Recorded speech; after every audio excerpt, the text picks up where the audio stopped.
Vamos lá, galera. Então aqui, começamos aqui, ó. Então, cladograma aqui presente, um ancestral comum. Houve um evento aqui que aconteceu uma bifurcação dos seres que foram desenvolvidos nesse ancestral comum. De um lado, bactérias. Do outro lado, esse grande grupo aqui, que eu tenho as árqueas, do outro, os eucária. Professor, mas espera aí. Arque não era chamado antes de arqueobactéria? Corretamente. Esse termo já não é correto porque dá origem, dá uma ideia, na verdade, que essas árqueas aqui presentes são bactérias primitivas. Galera, não tem absolutamente nada a ver, tá?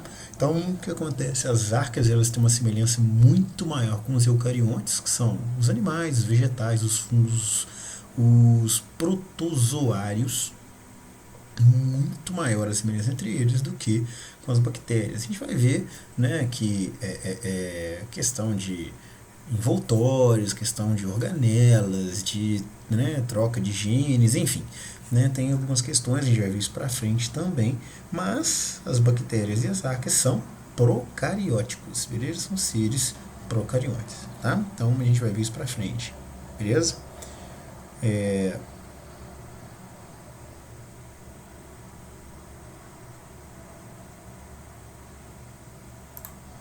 Então vamos lá, continuando aqui.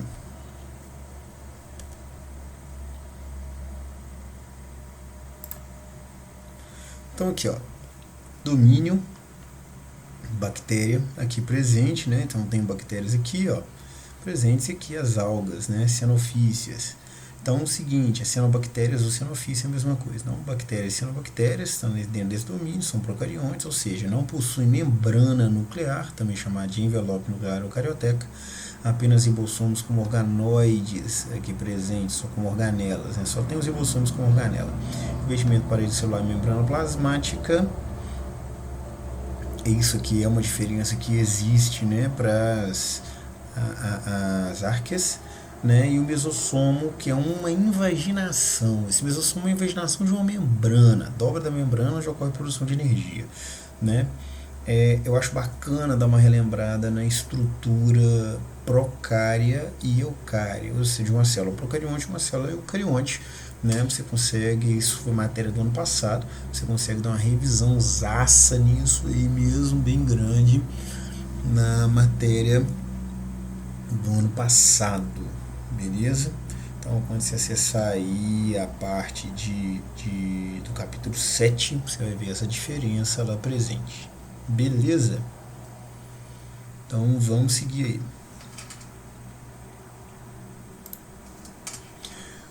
A título de comparação, glóbulo vermelho, bactéria. Beleza? Então, tamanho da bactéria, essa bactéria é Escherichia coli, isso aí é o glóbulo vermelho, e hemácia. Comparação entre as duas, as bactérias são pequenas, mas tem um potencial destrutivo cabuloso, tá?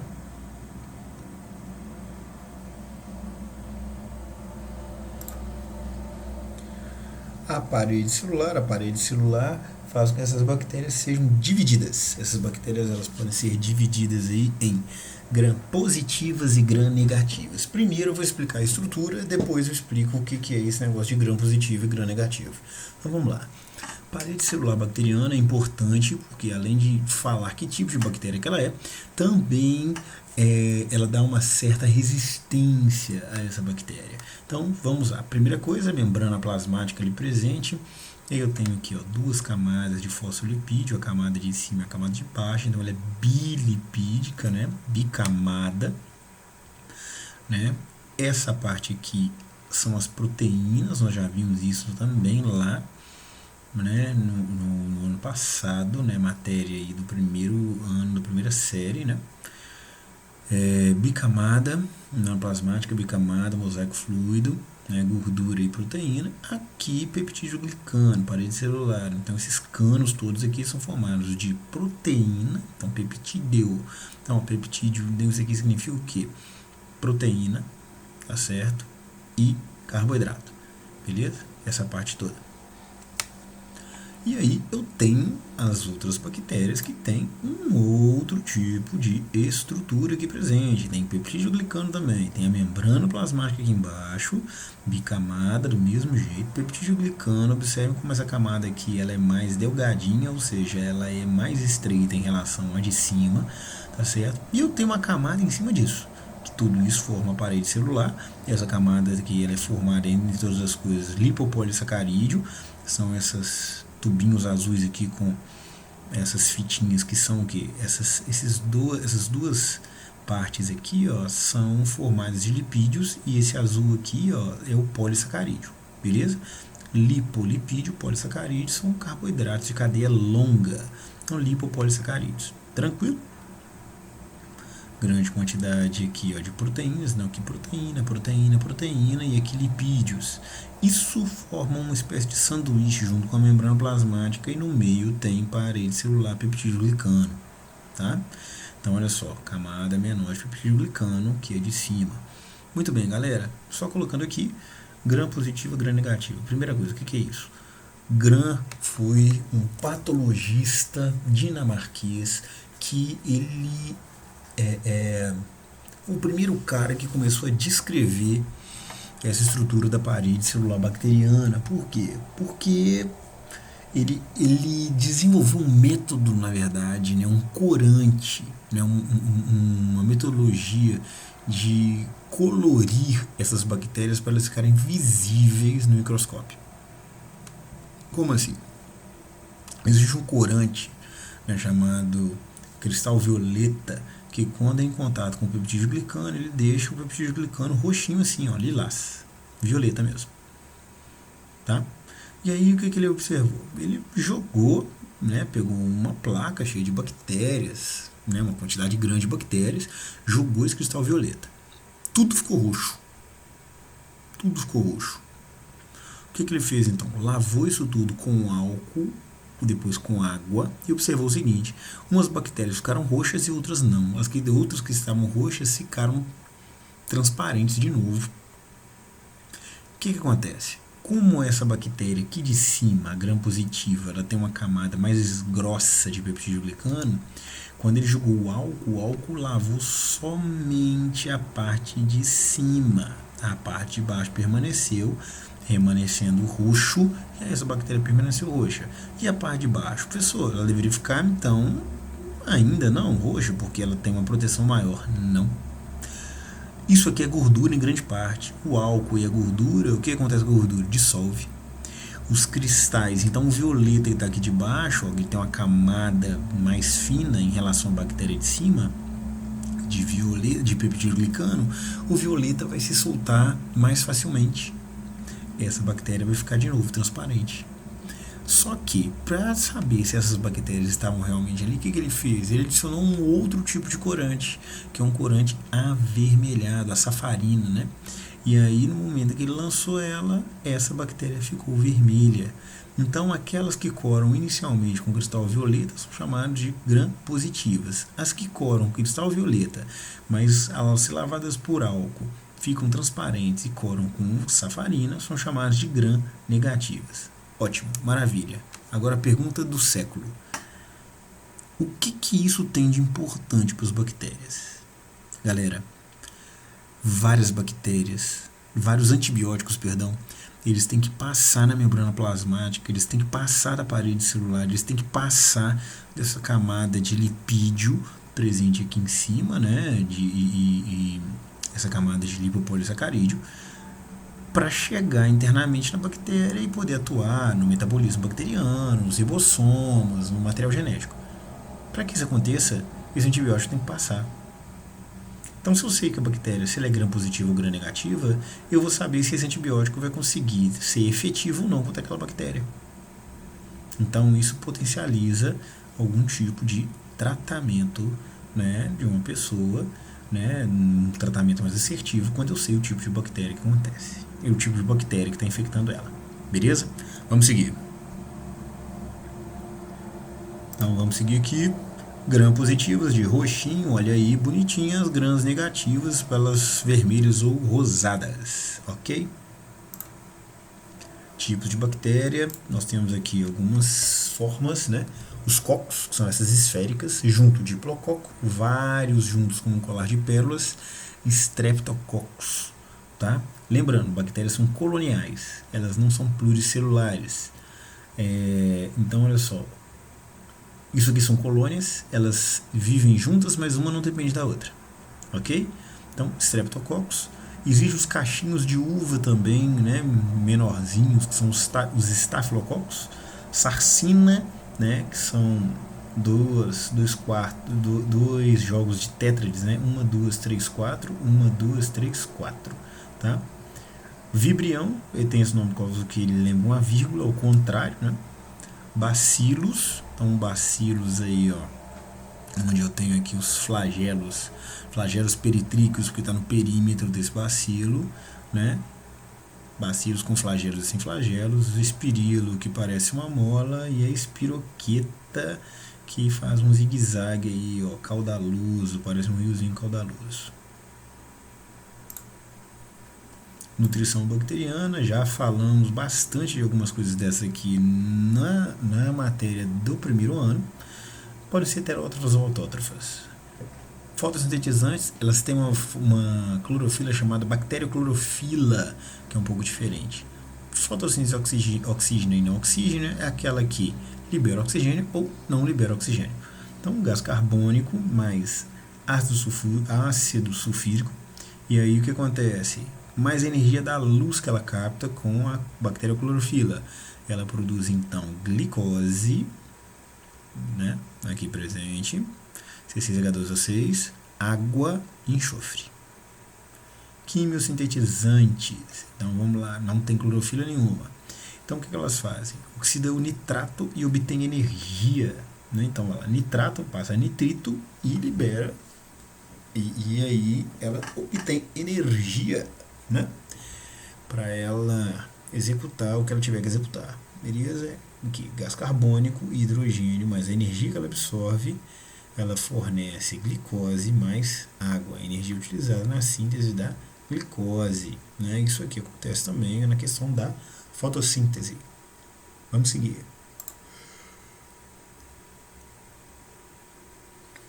A respiração bacteriana, respiração anaeróbia ou fermentação. Então, isso aqui nós vimos demais também, né? Olha aqui presente. Glicose mais duas moléculas orgânicas e mais energia, né, que são duas moléculas de ATP. Tem liberação de gás carbônico? Não. Isso aqui é fermentação láctica. Acontece nos nossos músculos também. Respiração aeróbia, isso aqui a gente conhece de cobre salteado, glicose mais oxigênio, libera gás carbônico, água, e a energia é a nossa respiração. E aqui a anaeróbia facultativa. Professor, o que é isso aí? São bactérias que elas conseguem fazer ambos os processos, tá? E aí é o seguinte, são bactérias que elas conseguem, na verdade, existem as anaeróbias restritas, que são aquelas que só vivem, né, sem a presença de oxigênio. Existem as anaeróbias facultativas, que conseguem sobreviver com uma pequena quantidade de oxigênio, fazendo respiração aeróbia. Muito bem, vamos seguir. Produção dos esporos. Então aqui eu tenho Bacillus anthrax, mas isso aqui também é feito pelo Clostridium tetani, que é a bactéria do tétano, tá? Então o que acontece? Quando a bactéria não encontra um ambiente, condições adequadas dela sobreviver, algumas bactérias têm essa característica de produzir esporos. O esporo é uma forma de resistência bacteriana. Então o que acontece? No nucleóide são retiradas todas as partes que não são essenciais do material genético. E ao redor daquilo que é essencial do material genético, forma-se uma cápsula protetora. E aí essa bactéria, então, ela reduz o seu metabolismo a praticamente zero, e aí tudo aquilo que ficou de fora dessa cápsula protetora vai ser degenerado literalmente, tá certo? E essa parte de fora, a parede celular, enfim, ela vai reduzindo, tá certo? Até que essa parte torna-se resistente. Isso aqui resiste a uma série de coisas, inclusive, dependendo do tipo de bactéria, algumas temperaturas mais elevadas. Professor, e se ela for colocada num ambiente onde tem todas as condições para ela voltar a ter metabolismo ativo? ela volta à sua atividade normalmente, como se nada tivesse acontecido. Beleza? Então vamos continuar aí. Isso explica muitas vezes por que uma pessoa ela se corta em determinado local que não estava enferrujado e ela se contamina com tétano. Porque esse esporo ele pode estar presente em vários locais, inclusive na boca de animais. Então é muito comum quando a pessoa leva uma mordida de um cão, quando ela chega no posto médico, eles vão dar para ela lá uma antitetânica. Tá certo? Justamente por isso. Seguindo, reprodução bacteriana só acontece através de bipartição, como está aqui. Então, uma célula, olha o material genético dela sendo multiplicado aqui, ó, o cromossomo bacteriano está sendo multiplicado aqui, beleza? O mesossomo vai começar aqui até um processo de invaginação, membrana plasmática em azul e aqui, né, a parede celular, vai invaginar até o momento em que se separam duas bactérias em vez de uma. Aqui é uma fotomicrografia, né? Elas ainda não separaram, vão separar. E vamos ver um videozinho para ilustrar isso aí. Então vamos lá. Eu não preciso nem te falar que esse vídeo, obviamente, foi acelerado, foi filmado, mas foi acelerado. Olha elas se multiplicando por bipartição. Reprodução assexuada, não tem recombinação genética alguma, né? Não tem variabilidade genética nenhuma nesses seres.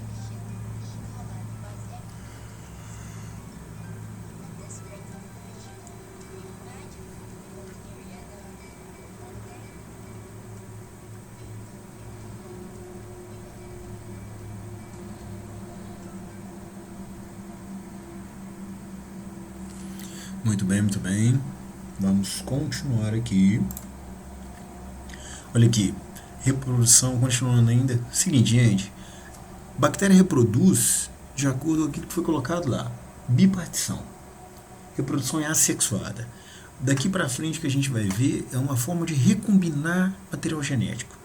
Mas não é necessariamente reproduzir. Reproduzir é quando você tem um aumento no número de bactérias, né, no caso da reprodução bacteriana, e isso não acontece. Nesses casos que vão aparecer aqui agora. Beleza? Então, variabilidade genética eu tenho 3 tipos. E o primeiro deles é a transformação. Material genético de uma bactéria doadora passa para uma bactéria receptora, sem ponte nenhuma, né? Então, assim, é como se a bactéria atirasse, essa aqui pegasse e ficou tudo por isso mesmo. Então, vamos lá. Vou dar um videozinho para vocês aí também. Olha aí, bactéria doadora, lançou material genético. Olha, professor, como que isso aí lança material genético? Ô, gente, a bactéria quando morre, nessa célula pode entrar em lise, e esse material genético se lançado, essa bactéria pode incorporar esse material genético e aí desenvolver características, né, de acordo com esse material genético absorvido. Beleza? Isso acontece com uma certa frequência, por sinal. Transdução, eu tenho a participação de bacteriófago, olha aqui é o fago T4, que é um vírus que parasita somente bactérias. Então, olha, ele está injetando material genético aqui, só que isso acontece de 2 formas. Vendo aqui o esqueminha, olha aqui o fago, o vírus, olha lá, ó, chegando com o materialzinho genético dele azulzinho, bacana, chegou e introduziu o material genético dele dentro da bactéria. E esse aqui é o material genético da bactéria, esse aqui é o material genético do vírus. Eu tenho 2 possibilidades. Primeiro, transdução especializada. Então, o que acontece? O material genético do vírus é incorporado ao material genético bacteriano. O DNA do fago com os genes da bactéria, olha lá.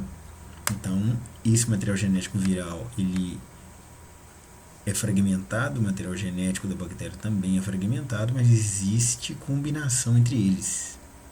Então, toda vez que esse vírus fizer cópias deles aqui dentro, que essa bactéria produzir cópias desse vírus, aí eu vou ter, obviamente, vírus saindo daqui, modificados geneticamente também. Que aí esses vírus, obviamente, quando infectarem outras bactérias, vão transmitir esses genes para as bactérias. Tanto a bactéria quanto o próprio vírus. Já do lado de cá, a transdução generalizada, eu tenho, então, fragmento, né, do material genético bacteriano, o material genético viral aqui dentro, vai reproduzir, mas eles não se combinam.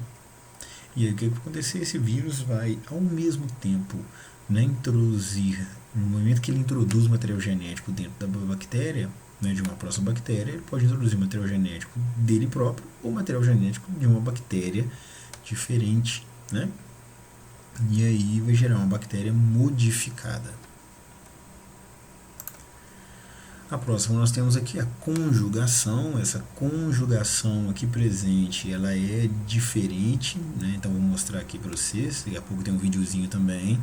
Então é o seguinte, algumas questões, ó. Eu tenho duas coisas. Aqui, né? Então esses fios que vocês estão vendo aqui são pontes citoplasmáticas, olha aqui, ó, ligando uma bactéria a outra. Como que acontece? Através das pontes citoplasmáticas aqui, né, chamadas de pelos sexuais, ou do latim pili, P-I-L-I, pili sexual, essas bactérias vão passar material de resistência a antibióticos chamado de plasmídios aqui embaixo, ó. Essa bolinha é um plasmídio, essa bolinha de cima é o material genético convencional das bactérias. Não é toda bactéria que tem plasmídio. Algumas têm, outras não. As bactérias que têm são chamadas de doadoras, as que não têm são chamadas de receptoras, ou as que têm são chamadas de positivas, células positivas, as que não têm são chamadas de células negativas. Então o que acontece? Pessoal, por que acontece isso? Galera, completamente ao acaso. As bactérias não têm um porquê de fazer isso, tanto é que elas fazem isso entre bactérias de espécies diferentes. E aí o que acontece? Esses pelos aqui então presentes, eles se ligam, tá? E quando eles se ligam, esse material genético que foi copiado aqui, esse material genético plasmídio vai ser copiado e a cópia vai ser passada por esse pelo sexual. E aí, à medida que passa pelo pelo sexual, todas as duas bactérias agora são positivas. Então aqui, ó, positivo, essa, negativo, essa. Agora, positivo, positivo. Pessoal, o que isso agrega para a bactéria? Galera, se esse plasmídio aqui ele tem resistência contra um antibiótico A, por exemplo, amoxicilina, e essa bactéria que não tem, quando ele passar a cópia desse plasmídio para a bactéria, as duas agora têm. Ou seja, agora as duas são resistentes a antibiótico. Sacou qual que é o perigo dessa parada toda? Detalhe, essas bactérias podem fazer isso entre espécies diferentes, galera. Tem noção disso? A coisa é doida, muito doida. Vamos continuar aqui. Olha aqui um videozinho disso, tá? E vamos ver assim que é uma das formas de troca de amor entre essas bactérias. Beleza? Então vamos lá assistir um videozinho, vai rolar um clima de romance, por favor, vamos respeitar aí, porque as bactérias também amam.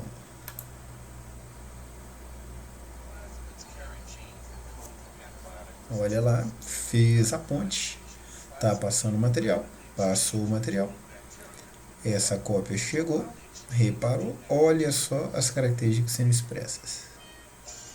Olha o romance, que lindo.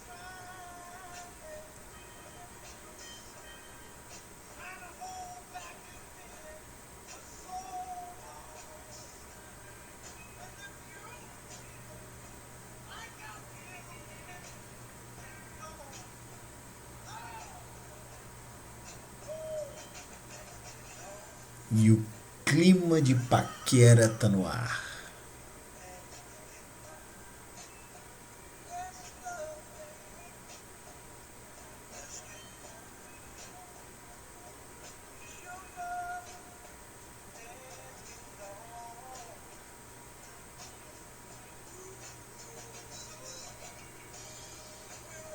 É isso aí. Bacana demais, né? Isso aí, vamos seguir. Importância das bactérias para a gente. Responsáveis pela maior parte das trocas químicas realizadas entre os seres vivos e o planeta. Então, que bacteriorriza, ciclo de nitrogênio que elas participam, decompositoras natas, né? Resolvem plantas leguminosas, vamos falar um pouquinho delas agora. Então, ó, mutualismo aqui presente. Então, ó, esses nódulos aqui, como é que eles são formados? Ó, pelo absorvente, que é a região onde absorve água e nutrientes do solo, essas bactérias invadem esse período absorvente. Lá dentro dessas bactérias, né, que elas entraram aqui no meio das células radiculares, as células da raiz, elas formam um nódulo. Esse nódulo tem uma grande quantidade de bactérias aqui. Primeira coisa, vamos fazer uma troca. Para a planta, por que isso é importante? Primeiro, que vai aumentar a superfície de contato, vai fazendo com que essa planta absorva mais água e mais nutrientes do solo. Beleza? Além de dar uma protegida nessas bactérias aí presentes também. O que essa bactéria vai fazer? Ela vai gerar uma certa proteção ao redor, né, dessa raiz, fazendo um aumento na superfície de contato. Isso é importante para a planta pra caramba, beleza? Muito mesmo. Além de, obviamente, produzir uma quantidade muito grande de metabólitos dela, que são interessantes para essas plantas aqui presentes, né? Então elas vão conseguir fixar mais nitrogênio. O nitrogênio para a planta é extremamente importante porque é base para ela produzir proteína que vão estar presente em todas as células dela. Então existe uma troca bem legal aí. Nós temos aqui, ó, produção de antibióticos, então tem os antibióticos, tirotricina, bacitracina, rifamicina, neomicina, né, produção de antibióticos, vitaminas também, vitamina B, a gente vai falar daqui a pouco disso, produção de hormônio insulina para o tratamento de diabetes e hormônio de crescimento. O gene humano da insulina, plasmídio vetores, aqui é utilizado um vírus para isso, tá, gente? O vírus T4, bacilo T4, aquele foguetinho, ele injeta isso aqui, ó, na bactéria, esse plasmídio recombinante introduzindo bactéria hospedeira. E aí o que acontece? Isso é duplicado na duplicação do DNA recombinante da bactéria hospedeira. E aí isso, né, começa a ser lido e produz moléculas de insulina. Ou seja, pega uma insulina humana limpinha dentro de uma bactéria. Olha que loucura o trem desse. Mas agora eu não preciso de tirar ela mais de cadáver nem de porcos, né? Detalhe, sem chance de dar rejeição. Cárie, galera aqui presente, cárie, então olha só, esmalte do dente, dentina e polpa, que é onde nós temos o nervo e os vasos sanguíneos. Então aqui, ó, uma bactéria, ela vai fermentar os restos de comida presentes aqui, vai começar a destruir a dentina, o esmalte do dente, a dentina, né? Aqui presente, já vai gerar uma dor grande isso aqui, porque isso aqui vai inflamar demais, vai fazer pressão nessa parte que tem o nervo. Aí quando chega numa questão dessa, a bactéria chegou no nervo, tecido vivo, fermentou isso tudo, matou o nervo, o dente está morto, tratamento de canal. Então aí vai ser retirado toda essa parte podre aqui do dente e em alguns casos arranca, né? Mas isso aqui não pode acontecer, porque se isso aqui aconteceu, tem pus, tem sangue, tem que ser retirado. Então todo esse canal ele é lixado, limado na verdade, para tirar essa parte preta, porque essa parte preta é bactéria pura, não pode ficar aqui porque tem comunicação direta com a corrente sanguínea. Muitos casos de problemas cardíacos começam por cáries maltratadas e tratamento de canal que não foi feito adequadamente. Então a bactéria pode cair aqui, vai para a corrente sanguínea, chega no coração e pode gerar aí uma endocardite. Isso não é legal, beleza? E não é legal mesmo, galera. E assim, quem já teve que fazer um tratamento de canal sabe que o trem dói demais da conta, é muito incômodo. Então assim, vamos fazer uma higiene bucal adequada aí, viu? Adequada mesmo, fio dental, passando até o fundo, escovar o dente depois das refeições. Isso é bom, beleza? Lactobacilos vivos e Yakult, eu acho que não preciso nem de apresentar muito para vocês, né? Produção de iogurtes aí também, queijo, enfim. Olha aqui o aginomoto, glutamato monossódico para realçar o sabor dos alimentos. Qualquer alimento industrializado que precisa de realçador de sabor tem esse trem. Glutamato monossódico, dá-lhe sódio arrudo. Nós temos aqui também o acetobacter, que transforma o vinho em vinagre. Também é importante para a gente, beleza? Decompositores, um adubo ótimo, né? O resto de casca de alimentos, enfim, né? De reciclagem que são utilizados na produção de adubos e compostagem. Probiótico é uma coisa que virou assim um mercado muito grande, né, de probiótico, produtos mais naturais e que aumentam aí a produção de algumas coisas no corpo, né?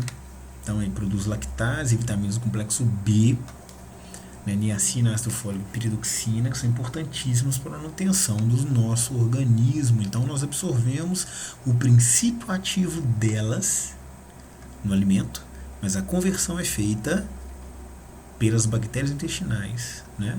Essa vitamina é absorvida pelo nosso corpo. Beleza? Isso aqui é uma questão de antibiótico. Galera, eu vou parar por aqui. E aí na próxima aula eu volto com vocês a partir de antibiótico pra frente, beleza? Então já temos aí meia hora de aula. Galera, valeu demais, brigadão, até a próxima.